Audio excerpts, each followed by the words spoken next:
Subscribe now and press the bell icon. नमस्कार शिक्षक साथियों और प्यारे बच्चों, क्या आप जानते हैं कि पाई एक अपरिमित संख्या है या परिमित संख्या है?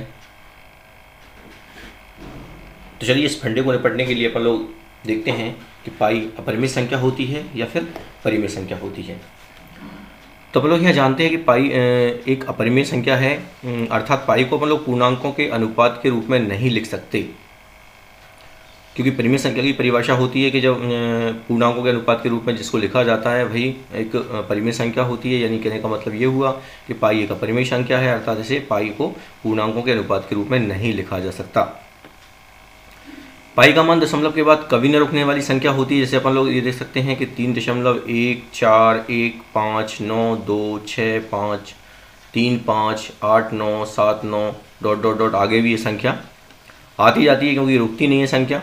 और अपन लोग जानते हैं जो कि अशांत अनावर्ती है, मतलब कोई मान रिपीट भी नहीं हो रहा है और ये रुक भी नहीं है। इसका मतलब ये दशमलव रूप जो इसका है अशांत अनावर्ती है। पाई का यूज क्या है? पाई एक्चुअली क्या होता है कि वृत्त की परिधि और वृत्त का जो व्यास होता है उसका एक रेशियो है, उसका एक अनुपात है जो अपन को यहाँ दिख रहा है।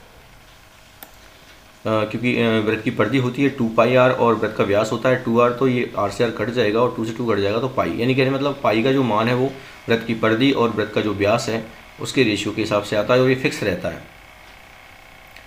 अब बात ये आती है कि पाई जिन आकृतियों में वृत्त जैसी संरचना होती है, जैसे बेलन है, उसमें भी आप देख सकते हैं दोनों ओर वृत्त जैसी संरचना होती है। शंकु होता है उसमें एक साइड एक वृत्त जैसी संरचना होती है, गोला होता है उसमें भी वृत्त जैसी संरचना जगह जगह रहती हैं, और वृत्त तो होता ही है। आदि प्रश्नों को हल करने के लिए पाई का मान 22/7 लिखा जाता है।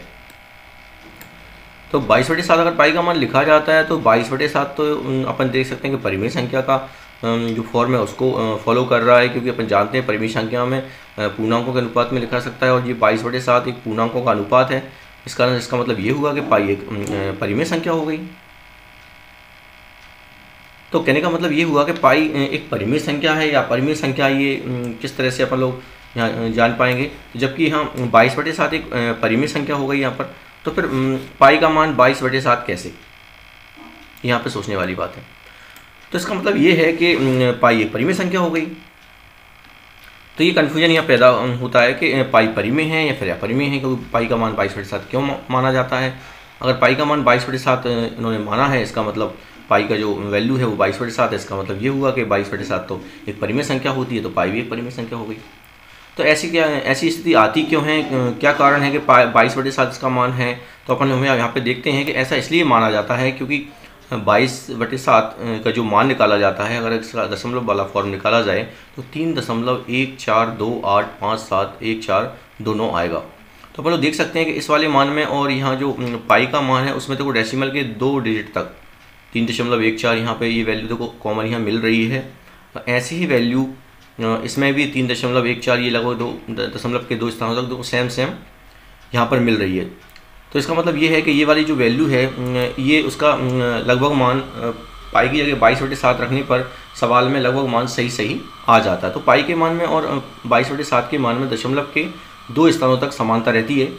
इसलिए समानता गणित के सवालों को आसान बनाने के लिए प्रयोग में पाई का मान 22/7 रख दिया जाता है। तो बात आती है पाई का मान 22/7 कहना पूर्णतः गलत है। मतलब पाई का मान 22/7 नहीं होता है।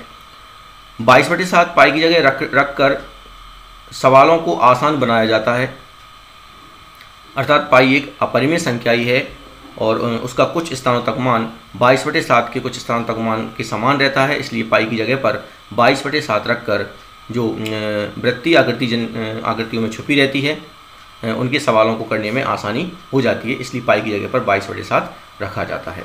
धन्यवाद साथियों। अगर वीडियो आपको अच्छी लगी हो तो आप इसे शेयर करें, लाइक करें और मेरे चैनल को सब्सक्राइब करें। धन्यवाद साथियों।